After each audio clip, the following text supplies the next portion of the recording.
30% discount at Stone Stopper by Moonstone TM. Find us at moonstonenutrition.com. Here Radio.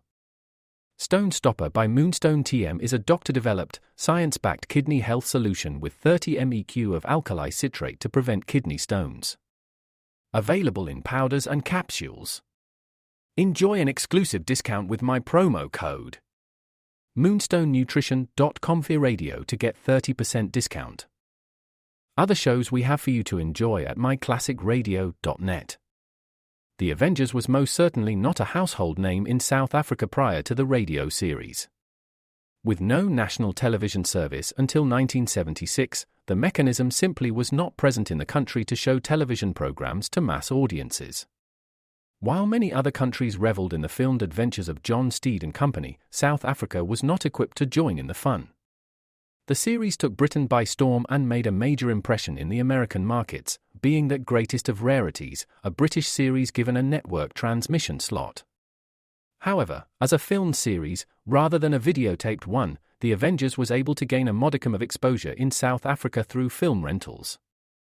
Come and listen at myclassicradio.net. Good evening. This is Crime Classics. I am Thomas Hyland, with another true story of crime. Listen. The High Sheriff of Hampshire County, Massachusetts, and deputies carrying a coffin down the prison corridor, stopping in front of the cell of Mr. Jonathon Jewett and opening the door. Brought you something, Mr. Jewett. Brought you your coffin. Set it down right here, men. You'll find your hanging cap inside, Mr. Jewett. I'd advise you to try it on to see it's not too tight. There's been trouble on the gallows with a too tight hanging cap. Look in on you later.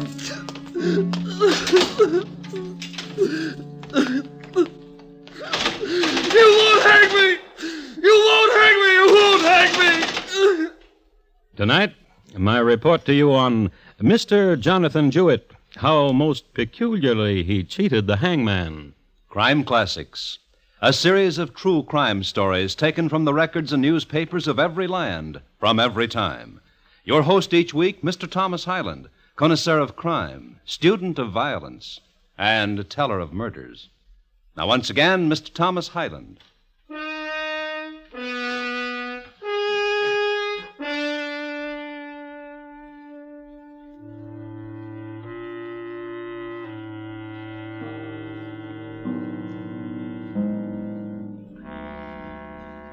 Nobody thought of rehabilitating criminals in 1815. Catch a man who committed a crime, or didn't pay his debts, or was not well enough liked, throw him into the local lockup and forget him.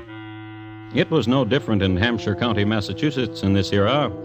The jail was bleak and consisted of a series of stone pits of correct moisture content for the growth of a fungus on its surfaces, of good temperature range to permit the flourishing of rats and some invertebrates, of foul nourishment to quicken the descent of man into rot. Now, in a certain pit in this prison called Cell 4, lived three men together. George Bowen, pacing, the caged brute pacing. Isaac Mitchell, humming, motionless, shaggy Isaac, humming. 18, 19, 20, 21. Lee Partridge, counting, doing what he most liked to do, counting the cracks in stone from ceiling to floor. Tableau. Get along, Johnny. Fast. Fast, lad, or I'll drag you, so help me, in a way you won't care for much. Now, get along. I said it, Johnny, and I mean it. Now, here. Get in. Your home it is, Johnny. And don't take to it too nicely, because you won't stay too long.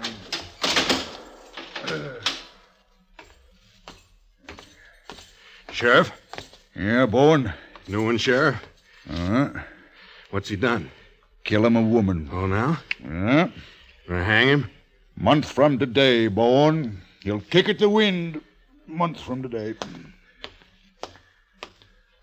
1, 2, 3, 4, 5, George now. I'll George now, you. I'll George now. George now, you. You start humming more, Isaac, you get the same. George? What? What do you want? Listen, George. What? Why don't we talk to the one just came in? Why don't we slip out the stone and talk? That's right, George. Talk to him. Psst, you. In there. Hey there, you. You in there. Over here. Can't see me. Come here to the wall. Bend down now. Halfway to the bottom now. I've taken the stone out so there's a hole big enough to see through. Bend close now. My name's George Bowen. What's yours? Jewett. Jonathon Jewett. Murderer, I hear. Murderer, I hear. Didn't mean to. A woman, I hear. Didn't mean to. Tell me about it. Tell me. Didn't mean to. Tell me! Well, welcome, old Johnny Jewett, lad. We're cellmates, we are, and we're sharing things now, we are, old Johnny Jewett. Tell me now how you happened here. It was a lady, I hear. Please tell me. I met her at Boswick's Tavern. She was sitting there and she had yellow hair. No more you'll tell me, Johnny. For now, she was sitting there and she had yellow hair. Save the rest for later, Johnny. Talk a little later, Johnny. Well, that's just the start of Yellow it. hair. Isaac, Blee, he killed a lady, and she had golden hair that shined and was soft as any silk you ever touched. Going to hang him. Poor boy. Poor boy. Going to hang him. And we won't get to see it.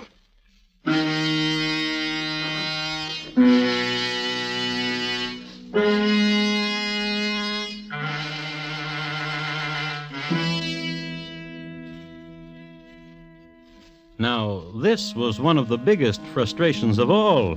The three friends never got to see anyone hang. The gibbet was outside the north wall of the jail, and so situated they could see nothing. Isaac, who had extraordinary hearing, often claimed he heard the trap door drop, and the three of them would feel then somewhat entertained.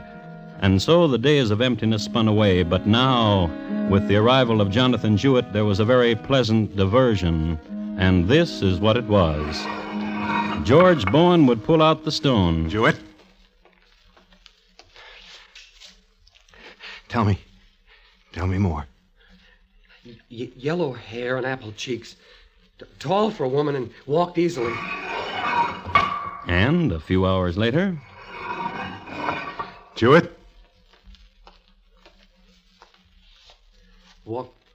Walked easily, and the first time I saw her, she came to me like some floating thing.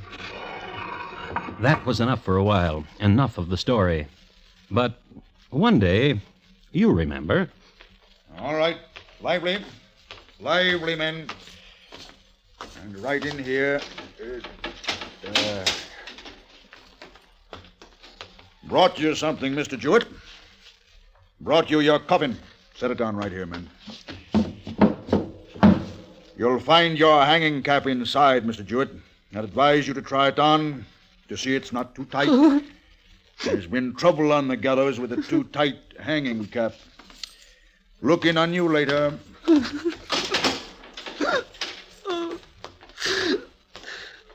You won't hang me! You won't hang me! You won't hang me! Johnny? Johnny Jewett? Come here. Come here a minute, Johnny. Like some floating thing. Her name was Hannah. No. And No, listen. I don't want to hear that right now. Listen. They brought your coffin, didn't they? Hanging cap's inside, isn't it? Bowen, Uh-huh. what's it like? What? Hanging. A public hanging. You really want to know, Johnny? I want to. A show. Big show. There's some women's always there, and I've seen 'em. Come over and pinch your cheeks before you go up the stairs to the hangman. And the things they say.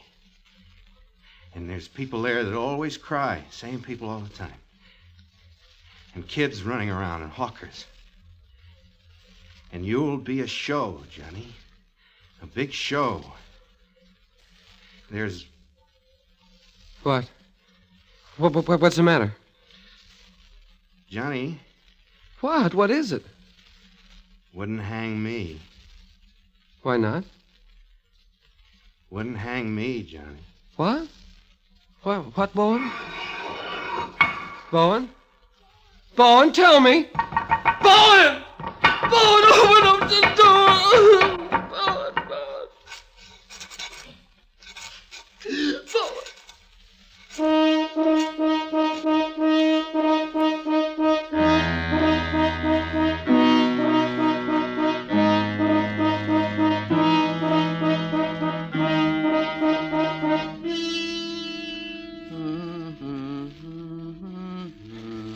We'll have fun, Isaac. Oh, I tell you, we'll have fun. Blee. Yeah, don't hit me. Not gonna hit. I'm gonna tell you. We're gonna have fun. Don't hit me. We're gonna have... See? He's been knocking like that for the last 10 hours. Think I ought to open it to him? Bowen! Bowen! Bowen! Fun. Isn't this fun? Of course it's fun.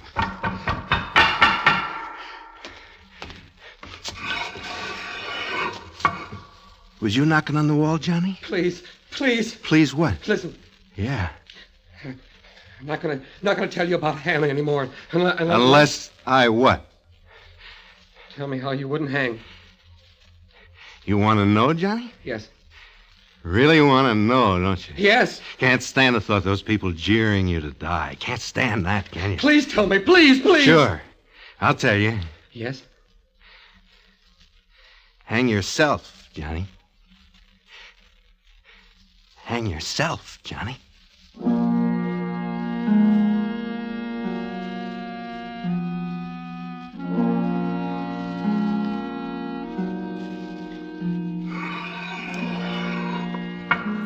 Hang yourself, Johnny. Hang yourself.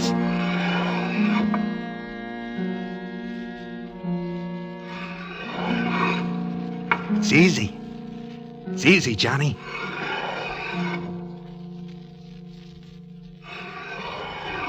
Do it. Do it. And I'd be the only one to watch. Isaac don't want to watch. Neither does Blee. Just me. Do it, Johnny.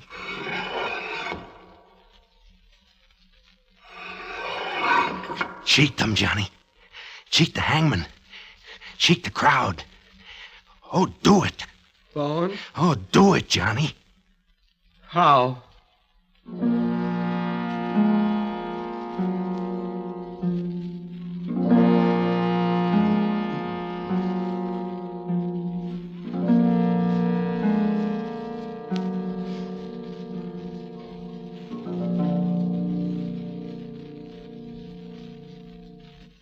You are listening to Crime Classics and your host, Thomas Hyland. Is there a possible connection between a strange ivory monkey and the death of a wealthy oil magnate? Mr. Keene believes so, and sets out to prove his contention in The Case of Murder and the Ivory Monkey, Friday night on CBS Radio. Don't miss Mr. Keene at his exciting best this Friday evening on most of these same stations. And now, once again, Thomas Hyland and the second act of Crime Classics, and his report to you on Mr. Jonathon Jewett, how most peculiarly he cheated the hangman.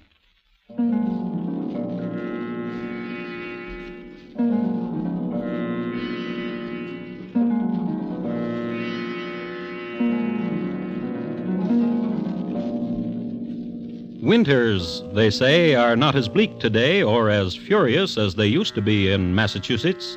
Some storms in Northampton, I've heard it recalled, appeared from the north like shining pellets, swirled in, exploded. Then the snow was composed of great northern glaciers and frozen sea spray, and another thing, a vast desolation from the pits of the world. And so it was in 1815. The winter broke early, and the first snow blanketed the village, piled high the drifts against the stone of the jail, sent bitter winds down its freezing corridors. Condemned man Jonathon Jewett, not knowing any longer whether he shudders from cold or a soul numbed with terror. Cold.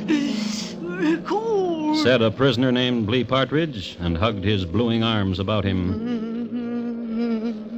Isaac Mitchell sounds from the frozen recesses of his mind. George Bowen having fun, watching Jonathon Jewett through a hole in the wall.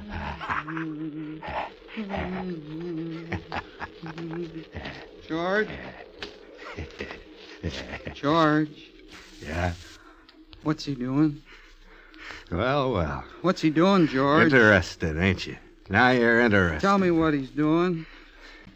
Staring at his coffin. Now tell me what he's doing. Shivering. What's he doing now? Looking at his coffin. Now? Opening the lid to it. Now? Taking out the hanging cap. Taking out the hanging cap. What's he doing? What's he doing, George? He's starting to put it on. No! No! Johnny. Johnny, come here. Come here, Johnny. He didn't put the hat on, did he? Come here, Johnny. Come. Come. Hello, Johnny. Now, why do you get yourself all riled up like that? Trying to put on your hanging cap. Now, yesterday, you asked me how to hang yourself. So you won't have to go through all this, laddie. And so you won't hang in that freezing and all. How? You going to do it, Johnny? You going to do it? I don't know. I don't know. How? I'm going to help you, Johnny. It's the truth I am. Now, tell me, Johnny. Tell me about the lady you killed. Tell me. Come on. I don't know. I forgot. Oh, now, come I on. don't know. I forgot. Forgot? Let me alone. Let me alone. Let me alone. All right, Johnny boy.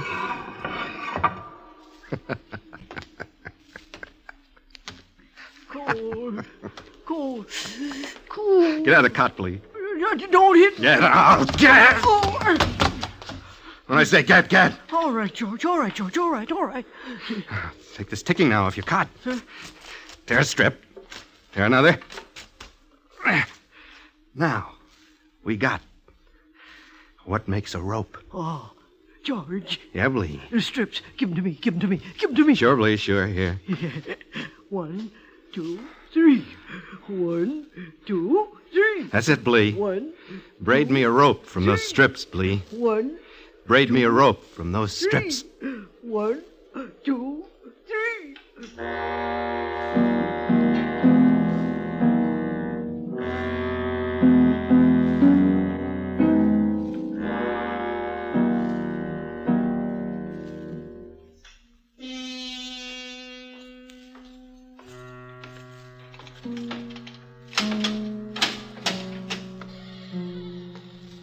Hello, Mr. Jewett.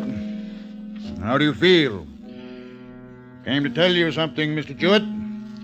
Come Wednesday, there'll be a hanging, and there'll be you.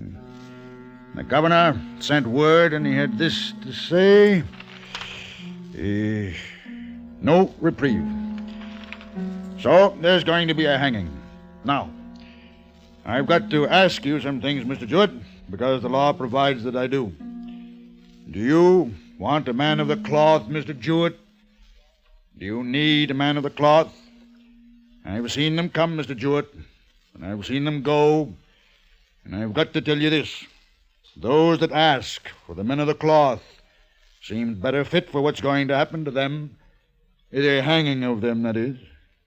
So if you want a fellow come up and preach to you, talk to you, you just say the word. Now, I got to ask you this. The hanging cap, when you tried it on, was it too tight? Was it too snug, Mr. Jewett? Can you breathe all right, I'd like to know. And the coffin ain't too narrow, is it? Seeing as you're a smallish man and all, but it ain't too narrow, is it? Now, something else, too. How you're to behave. There's always a kind of woman comes, come shine, come rain, come snow, a kind that's always there, a toucher, a walker over, to pluck your sleeve or pinch your cheek. You pay her no mind, but look ahead, and whatever else comes in front of you or alongside to distract you, pay it no mind. And pay the jeers no mind, or the weeping, but mount the steps. Now, listen, Mr. Jewett, if you've got a little something, a $1 or $2 or $3, I'll be glad to see the hangman gets it, and he'll treat you prettily. Tie the rope just right, and adjust just right, and drop you good, straight, and true, and not make you wait too long a time.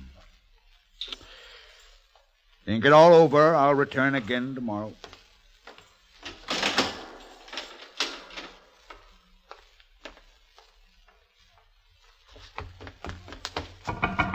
Bowen! Bowen! Bowen! What do you want, Johnny? I'll do it. I want to do it. Do what, Johnny? Hang myself. Well, I'm going to hang myself, Bowen. how? I'll stand on the coffin and stand under the window and kick away the coffin. What are you going to use for a rope? I don't know. I got a rope. Give it to me.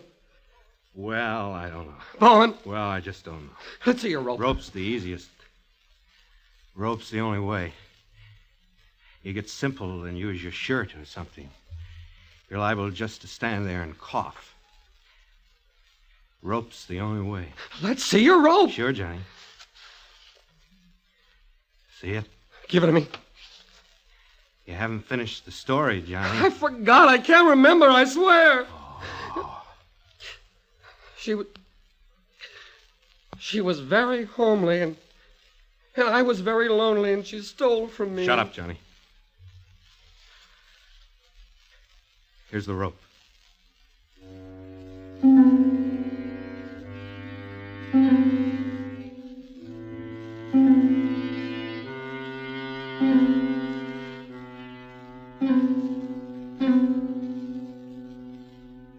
George, Yeah?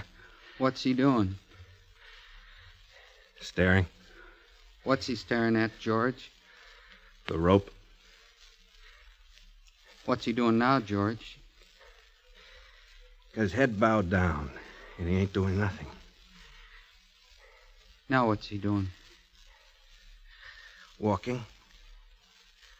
Now? Walking around. Ain't put the rope down, has he? No. What's he doing now? He ain't doing nothing. Is the coffin under the window? Yeah. Has he tied the rope to the bars? Yeah. What's he doing now? What's he doing? Do it!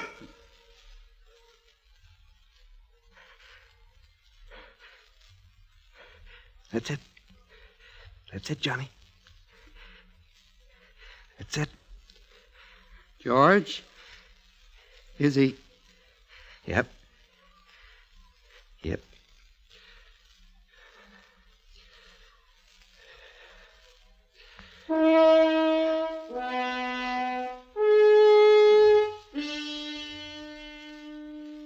The next morning was Tuesday, and a very cold day. Since it was the day before the execution, holes had to be chopped out of the ice in order to set in the scaffold posts. Once this was done, however, the rest was easy. A simple platform at the top of 13 steps, and a primitive but often adequate spring mechanism as a trap door. Having given the workmen any special instructions they may have needed, the sheriff re-entered the prison and walked to Mr. Jewett's cell to inform him what all the hammering had been about.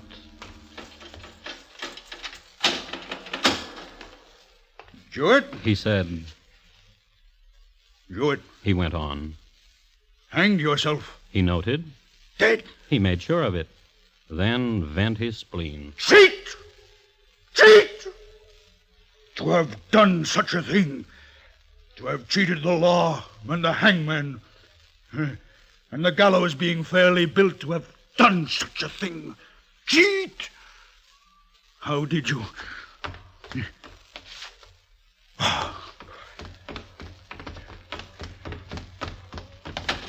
Bowen! Come here, Bowen!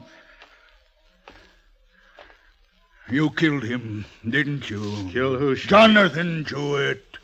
Killed him? Gave him a rope. He's hanging with strips of bedding, and his bedding ain't touched. Must be you made him a rope. I ain't killing him, Sheriff. Giving a man a rope. What did you do to him? Now look for yourself, Sheriff. That stone wall between us. What could I do but talk to him? You talked him into doing it, then? You were saying that? Just told him how it is to get hanged in public. No way for a man to die. Is it a way for a man to die, Sheriff? You gave him rope and you told him what to do. You know what that makes you, Bowen? What? A murderer. Same's as if you slipped a knife into him. That's what you are. A murderer.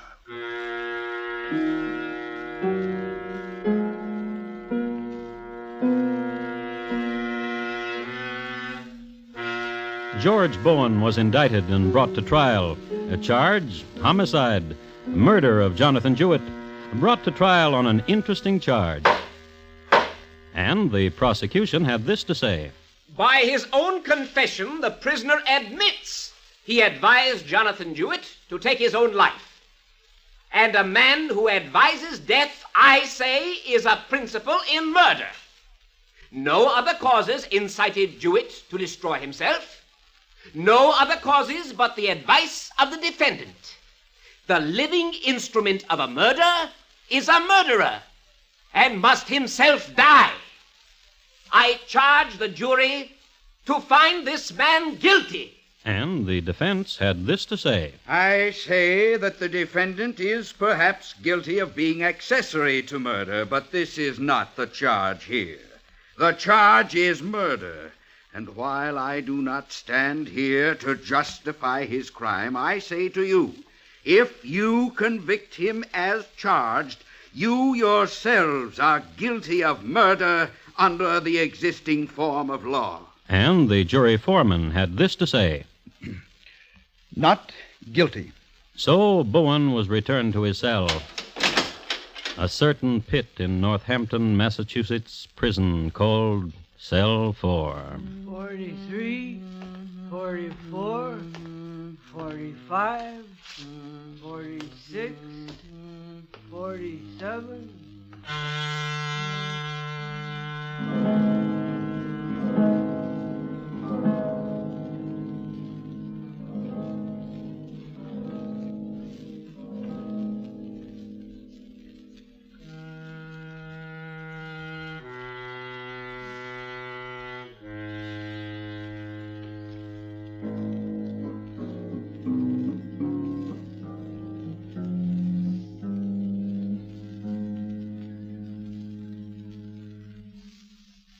In just a moment, Thomas Hyland will tell you about next week's crime classic.